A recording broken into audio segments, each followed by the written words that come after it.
Bell rings, get in the square circle, it's time. The Boxing Biz podcast is live. Call in and state your mind, but get checked if you're stepping out of line. Jab right hand combination. We're interviewing fighters from every nation. The phone lines are busy. Have some patience. Your 3 minutes are up. No more conversations. The Boxing Biz, where we handle our business. Handle your business. We handle our business. Wow, we were trying to handle our business coming in the right way, but geez, Lord Almighty, that was a rough start. What's up, y'all, man? You already know it's Alex Doomsday Line is here with the fight breakdown, and this is the time where we get together and we rub our heads together. You know what I'm saying?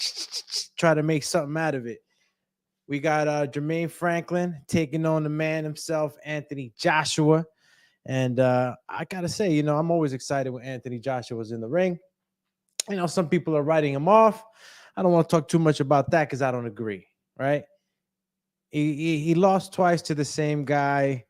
I mean, it was a good fight. Alexander Usyk is a slippery mofo. So I don't hold these losses against him. I mean, Andy Ruiz beat him. Obviously, that was something that we thought we wouldn't have seen. It was touted as like the most since of course Mike Tyson and Buster Douglas, the most craziest upset that we've seen. So just want to go ahead and say shout out to everybody that's tuning in. And yeah, man, I'm getting excited about this fight because Jermaine Franklin to me has some really good strong suits is in his arsenal. And I just want to go over it a bit with y'all, man, because it's always a puncher's chance in this sport. There's always a puncher's chance. And you can't write off a guy and just say, this guy, he's talking a lot, but he's not going to do it. You don't believe it. Whether you do or you don't, the puncher's chance is there. And Jermaine Franklin's been known to go the distance. And Anthony Joshua, from a while back has been known to kind of slow up. Now, I'm happy that Anthony Joshua has been able to get into these other camps here in the States. You know what I'm saying? Shout out to Tyco TV tuning in. Yeah, man, Anthony Joshua has been traveling. He's been a bit of a gypsy king in that, in that note. He's traveled. He's looking for more tools to add to his arsenal, and I gotta give it to him, man. Nothing against going out and trying to learn some new things. It's part of the growth, I believe, as a fighter. And overall, he stopped by I think it was Derek James. I think he was over there with Robert Garcia.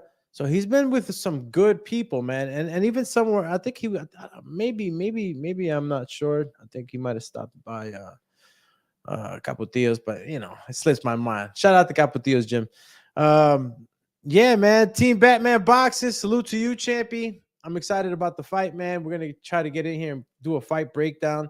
I'd love to hear you guys' take because this is something of a test to the fans. I don't know, man. Anthony Joshua's been walking around with a chip in his shoulder a bit because it feels like everybody's telling him that he's done, and that he should just retire. And I don't know where that comes from exactly. I know that he's had some hard fights, but it's heavyweights, man. It's heavyweights, and we've had guys lose that have been great in the heavyweight division in the past. I don't think that deems him into that category. That doesn't just throw him into that category of retirement. I don't see it. I see a guy who's still healthy as a mofo. I mean, if you guys saw how much he towers over Jermaine Franklin, listen, there's no mystery. Anthony Joshua is the bigger guy, but we always got to revert back to the Mexican Rocky, Andy Ruiz. And thinking about that, man, does he have problems with shorter guys?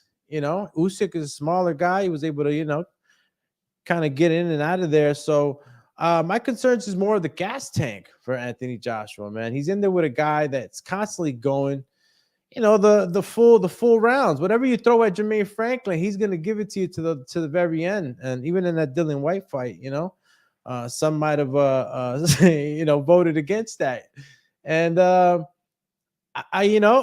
it's gonna be a testament to what exactly was done in this camp for Anthony Joshua as far as gas tank. I know that you're training with a Derrick James out there and Robert Garcia. I know that you can't just like Tony Bellew said on the DAZN show, you can't just mesh right into a new coach. It takes a little bit of time, a few fights, for you to really get into that. I mean, that's basically it, for you to just kind of flow into whatever you've been taught. Fighting styles, especially when you've been fighting a certain style for a long time and you don't really break pattern.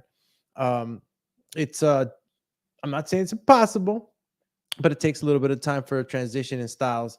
If you've been kind of the same person, and I think Anthony Joshua's been kind of the same boxer. I know they did a breakdown too on like the different versions of him. I think that was just not versions of him. I think it was growth, but I think we're past the growth part as far as him developing not the IQ, but like his intensity. When you're in there young, you're trying to prove something. It also depends the fights, because the Dillian White fight, that was where you got to see a little bit of the badass, that we always wanted to see.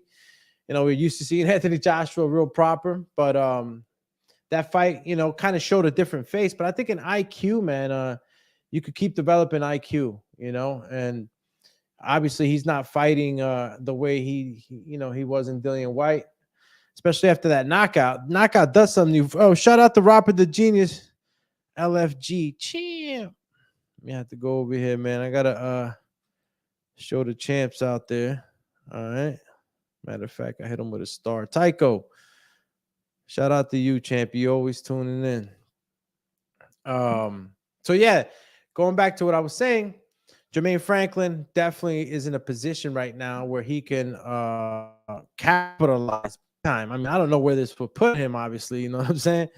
You start to look at what the heavyweight rankings are, and you start to see the guys who are right there, literally right there, to a title shot. Obviously, Alexander Usyk is the top man, top G. Shout out to the top G, man. Shit, I heard Andrew Tate's out of there, man. He's fucking walking around smoking cigars. So, yeah, shout out to him. Nobody wants to be in there, fucked up and shit. But, yeah, Alexander Usyk is at the top. George Joyce, okay, George Joyce is right behind him there on the well, he's actually interim. So I don't know where this would put. Anthony Joshua's obviously top 5. So Jermaine Franklin, man, jeez, Jermaine Franklin's coming. It's coming from down under. It's crazy. Sometimes I just, yeah. I mean, you got a couple of guys there. Frank Sanchez, the Cuban guy, Otto Wallen. All right, so I don't know. Jermaine Frank, this does a lot of good for Jermaine Franklin. I mean, my memory's a little, foggy, but I don't know if you beat the guy at the 5, in the rankings, who's in fifth place, do you take his? I don't think it works like that. I think it just puts Jermaine Franklin in a position to be able to take a lot of good fights. And for Anthony Joshua is what's expected. We're expecting him to finish Jermaine Franklin, and I think the attitude right now with Anthony Joshua is just that. I rarely see him, in that character, and whether it's talk or not, I like the attitude. I never liked the attitude of kind of playing the good man and all that. It was a quote from John Jones. They asked him, are you a good man trying to be bad, or a bad man trying to be good? And it's a crazy quote, because Anthony Joshua he's always playing the part of a good man, but honest truth is, this sport is grueling, and you're going in there to knock the other guy. That means you want to beat the living crap out of the other guy. Like, there's no time for niceness, man. That touching of the glove too, could accept it in the beginning of the fight, but in between the rounds and things like that, no. The attitude be kept at a high. You got to be on the red, You can't be on the red and then like turn around and just give him a dab. I mean, that just decreases your level of intensity and what you're trying to do. You don't see a hunter all of a sudden just stop and pet the fucking catch that he was just about to fucking murder. No, I mean he could bless it afterwards, obviously. But anyway, for all the PETA people out there, that was just a allegory. Anyway, shout out to who's it? Adrian Hernandez in the building. What up, my ninja? He said, "What up, Doomy? AJ weighing in heaviest in his career, 255.4. Yes, I think he's gonna really try to take advantage of his size, and I mean, I'm pretty sure that any of the guys in the States is telling him. I'm pretty sure his guys in his focal camp up in England are telling him that same thing, because he is the big guy. So I'm expecting AJ to really walk in there and display some real hardcore dominance. I mean, when you tower a guy like that, when you got as much muscle and we know that Anthony Joshua, it's not like he's a type of boxer that just totally goes out. And with these experiences that he's had with Alexander Usyk, I think that his gas tank has actually gotten better from before. So, he keeps developing, and I think that I don't think that should be a problem.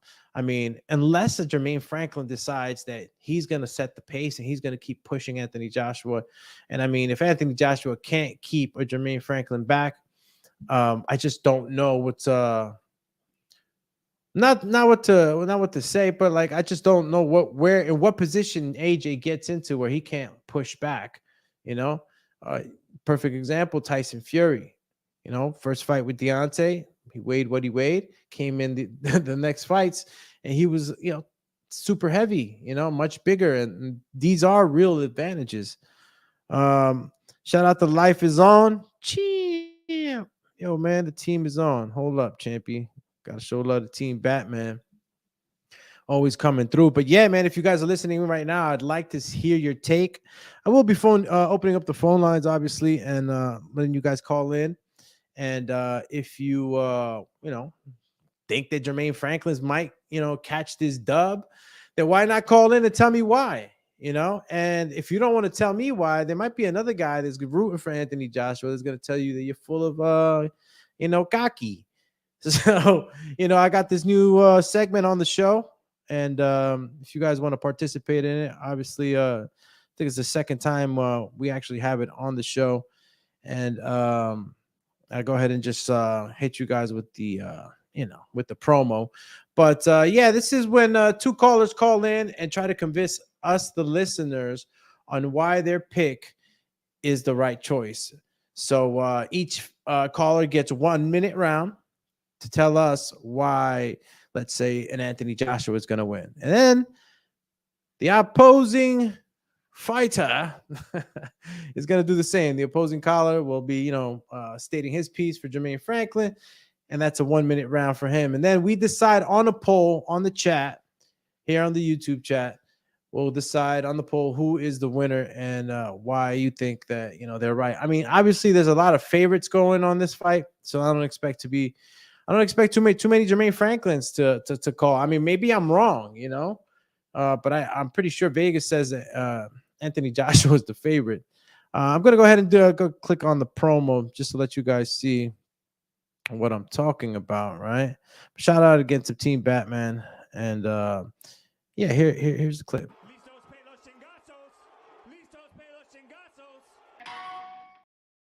All right, we sound the bell, and then there you go.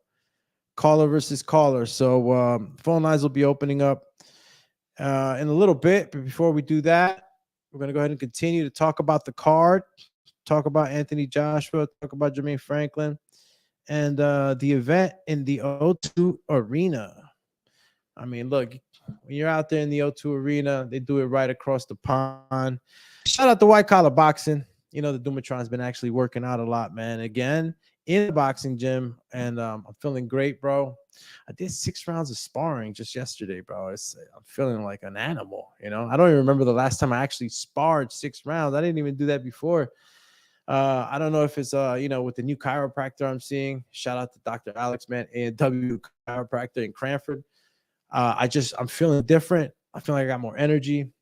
I think that whole thing that was going on with me was really like causing me to like, well, this is what the doctor said. And shout out to the doc too. There'll be an episode airing pretty soon, premiering, where I actually interviewed Dr. Alex and get to know him more and why he chose that career and other things that we'll be talking about on that podcast. So stay tuned for that. Just thought that it was important for people to know about this, since I know exactly what it is to go through years of discomfort.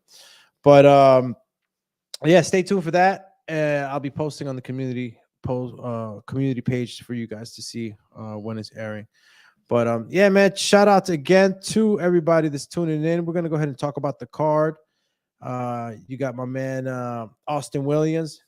Call him the ammo because he got it. And he's fighting River Wilson Bant. Don't know who that is. You guys might know better than I. And I mean, if we want to talk about popular names, Michael Polite Coffee back on the heavyweight. How can I say this? On the heavyweight road? Yeah, I mean, I always like Polite Coffee, man, and I really thought that the Marine was was going to be able to just kind of storm in. He's a really strong guy, big guy. And I don't know, I can never kind of guy out. Just gotta see exactly, the commitment that's being put in the first few rounds. Maybe I could tell, but I mean, you can never count Michael Polite Coffee guy out. Obviously, Fabio Wardley right now is on a terror, undefeated fighter, and he's young, he's quick, he's fast, and I mean, I think it's going to be a good fight. I don't know if he's fought guys like Michael Polite Coffee that for the most part pretty durable. I mean, it's the heavyweight division. You get caught with any good solid shot, you getting put out. I think that maybe the defense might have been worked on, can help Michael Polite Coffee in this fight, because I'm pretty sure I'm expecting a lot of volume from Fabio Wardley. He's always been a light on his feet in every fight I've seen. All right, who else is here? Okay, all right. Let me go back to the actual card. And the card's going to be starting in a little bit, man. I just, I wanted to continue the actual 3 p.m. show like we did last week, so we could, kind of break it down a little bit before we actually go into the card. I will be coming back at a post-fight show for the results. I mean, we can go ahead and do some picks out here. My man, Pretty Jesse in the building too, man. Shout out to Pretty Jesse. Always supporting the kid. Yeah, again, Anthony Joshua versus Jermaine Franklin. This is the fight breakdown. If you want to go ahead and, give us your pick either on the live chat, or if not, you could go ahead and call in.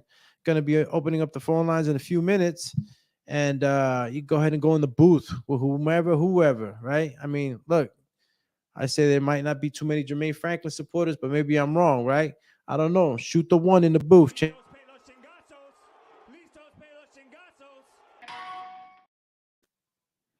Yeah.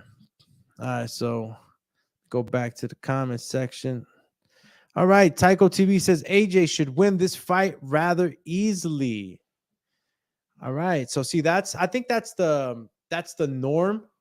That is what everybody is expecting. I believe that what's expected right now of Anthony Joshua is just that, go in there and knock this guy out. But if we look at the track record that Jermaine Franklin is bringing, it's not that. That's not what. As a matter of fact, let me go back there right now. Just check it out again, because I know Jermaine Franklin. I mean, at least the last 5 fights definitely has gone to 12. You know what I mean? And that's a telling, man. A guy that's endured that many 10, 12 round fights. You got a guy whose lungs are wide open, man. It's not like he's been knocking guys out. And I mean, Jermaine Franklin got some pop, and it worries us because of the times we've seen Anthony Joshua clipped. Is that he can kind of start to fade out a little bit. He get caught with a good shot, it affects ego. Anthony Joshua should be able to rip through this, man. I think that the States, training in the States would help a lot just because of the grittiness that we got out here in our gyms, man. And our gyms are different, man. It was funny as hell. Tony Belliot was actually commenting on that also at his old show. He was like, there was a smell in the gym. And every time I walk into my gym, I know there's a distinct smell. It's not a nasty smell. I don't know what he was actually, but probably the smell of sweat.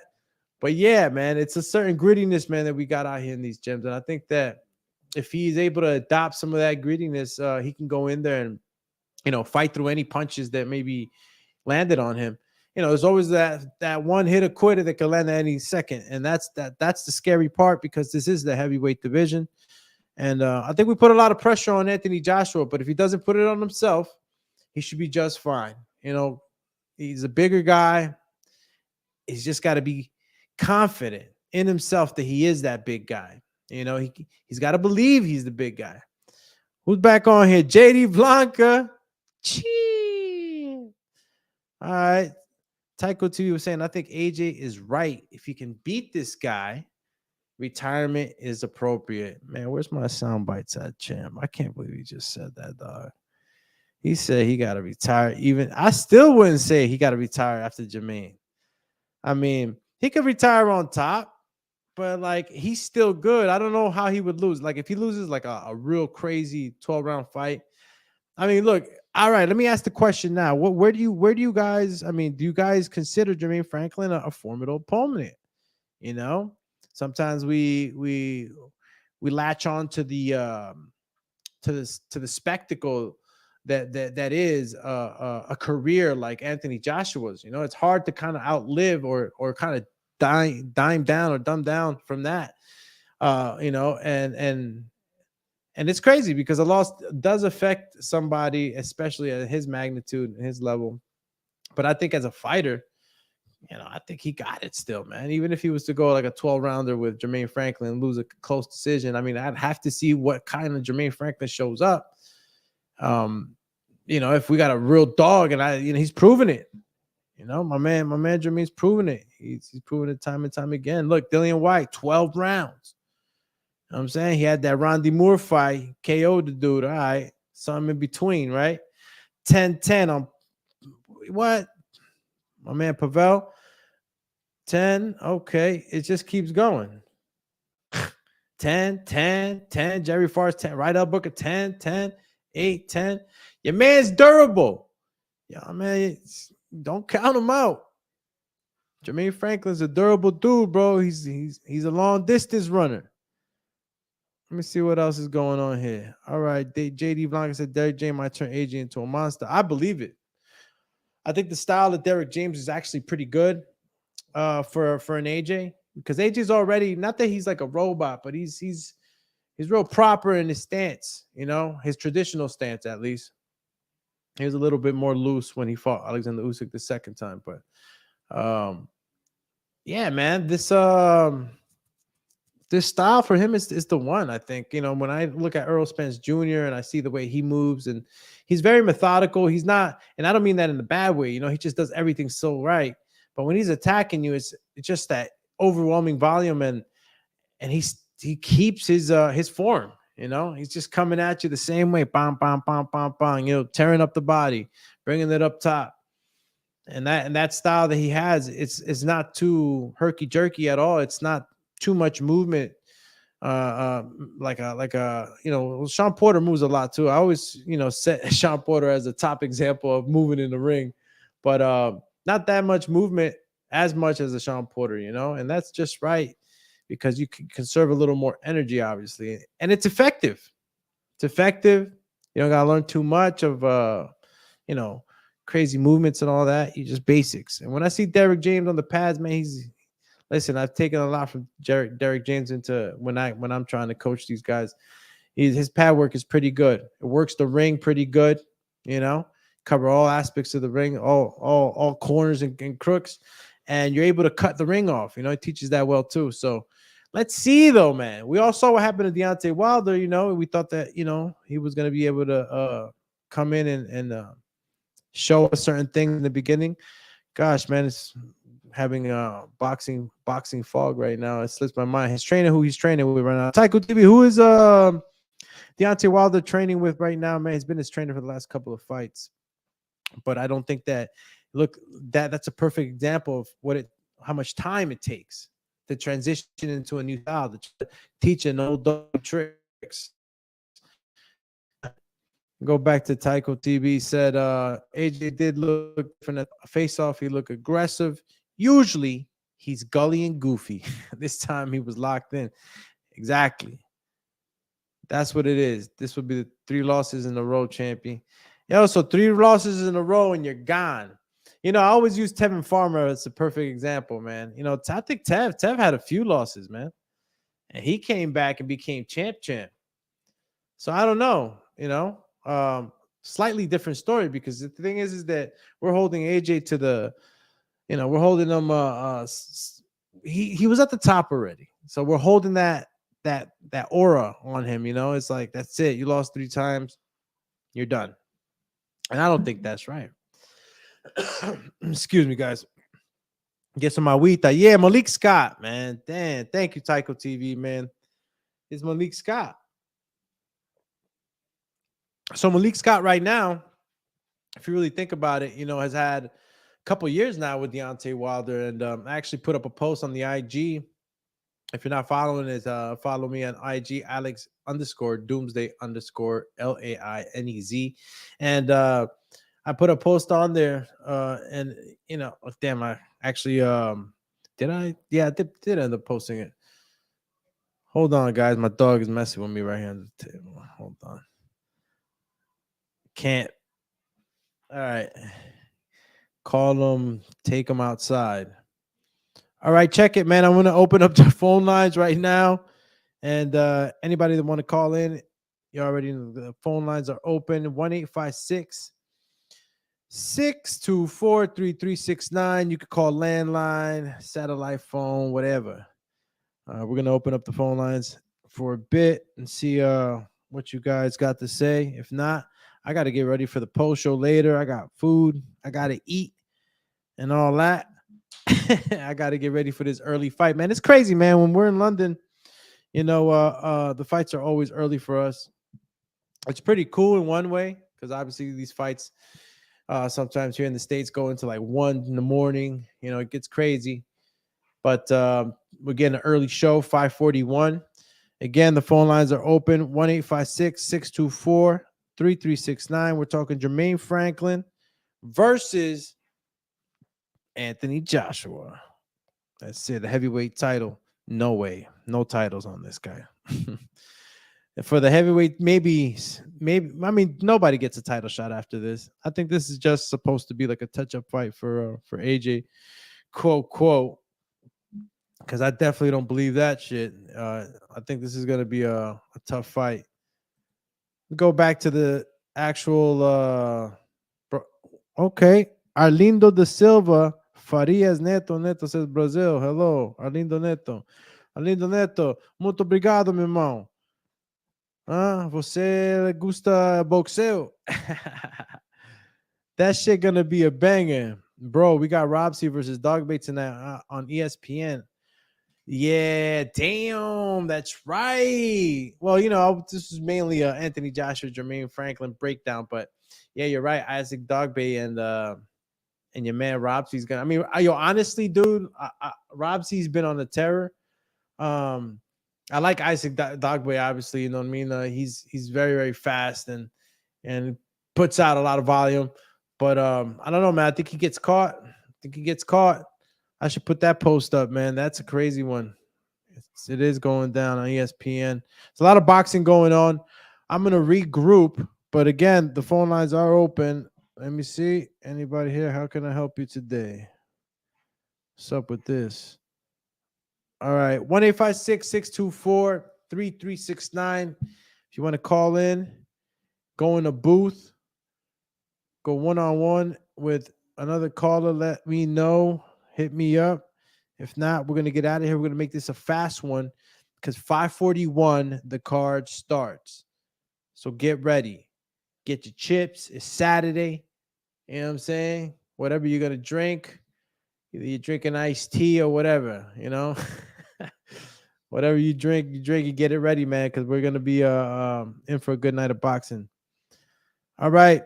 Listen, phone lines are open. I'm about to get out of here.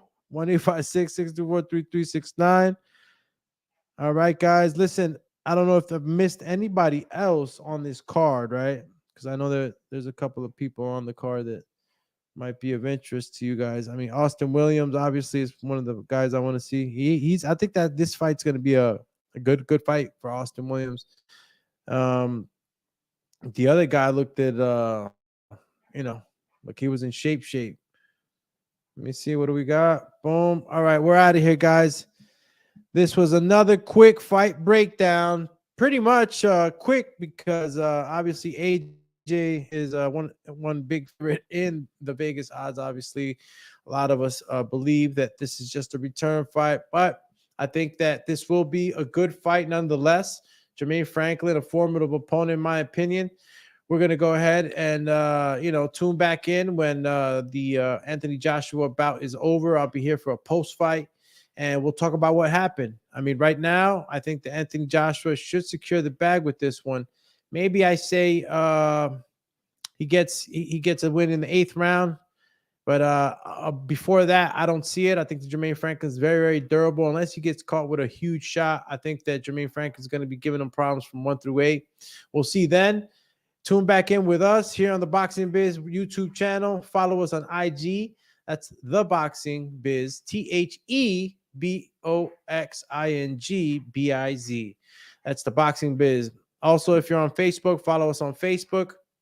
And remember, we got on the Alex Doomsday Linus channel about almost 1,000 subscribers. So, guys, I'm literally like 40 subscribers away. Just 40. And if you guys get me there, a ton of stuff will open up for me, and I'll be able to actually continue doing this stuff more often. And yeah, definitely opens up a lot of stuff for the community too, because I'll be able to do more for you guys. So again, my man's in them, guys like Tycho TV, and everybody else that tune in right now, JD Blanca, Adrian, Pretty Jesse, Rob, the Genius, Team Batman. Salute to y'all, man. The real ones. I'm out of here. We're out of here.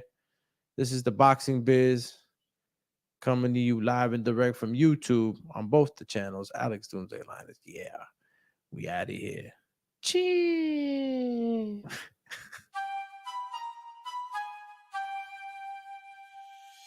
Bell rings, get in the square circle, it's time. The Boxing Biz podcast is live. Call in and state your mind, but get checked if you're stepping out of line. Jab right hand combination. We interviewing fighters from every nation. The phone lines are busy.